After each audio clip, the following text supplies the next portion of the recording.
Max Verstappen just exploded on team radio. His target? A 19-year-old rookie in his very first Grand Prix.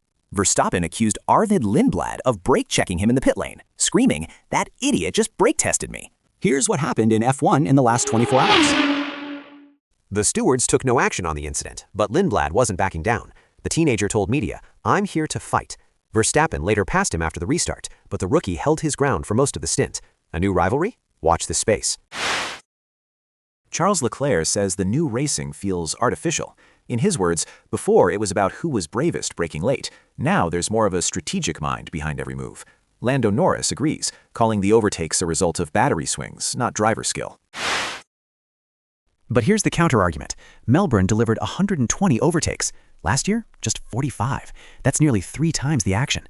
Fans got 7 lead changes, 2 safety cars, and wheel-to-wheel racing from lights out to the checkered flag. Artificial or not, the new era is delivering entertainment.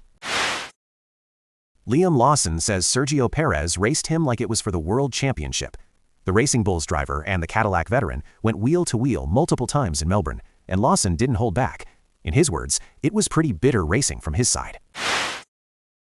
A touching moment after the race. Lewis Hamilton walked over to congratulate Charles Leclerc on his podium finish.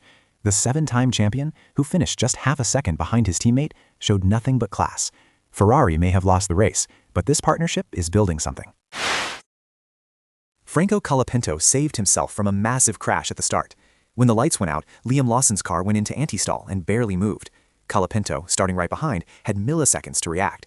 He swerved through a tiny gap between Lawson's car and the pit wall, clipping the barrier but avoiding disaster. Colapinto called it a scary moment. Experts say it validates every safety warning about the new start procedures. Speaking of the start, fans noticed the lights went out incredibly quickly in Melbourne.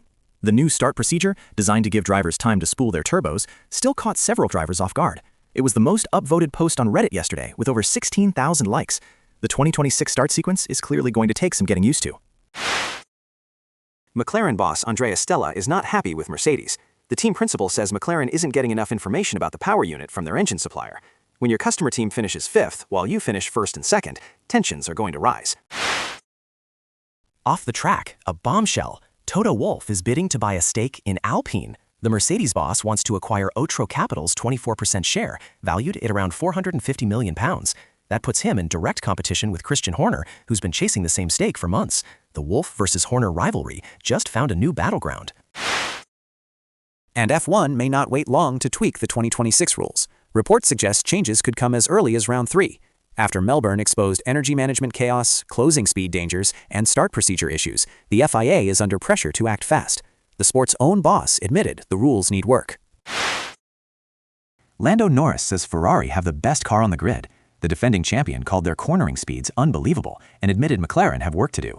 Coming from the man who won the title last year, that's a serious endorsement for the Scuderia. Fans are loving how the new cars look on track. The 2026 machines are noticeably smaller and lighter, and after years of oversized ground effect cars, the grid finally looks like Formula One again. The active aero wings switching between modes is also a visual spectacle. And finally, no rest for anyone. Shanghai is next, and it's a sprint weekend. George Russell is already looking ahead, posting, "Hey Shanghai." The Chinese Grand Prix kicks off on Friday, with F1's first sprint qualifying of 2026. Can Mercedes make it 2 in a row? That's your daily news. Like, subscribe, and drop your thoughts in the comments. See you tomorrow.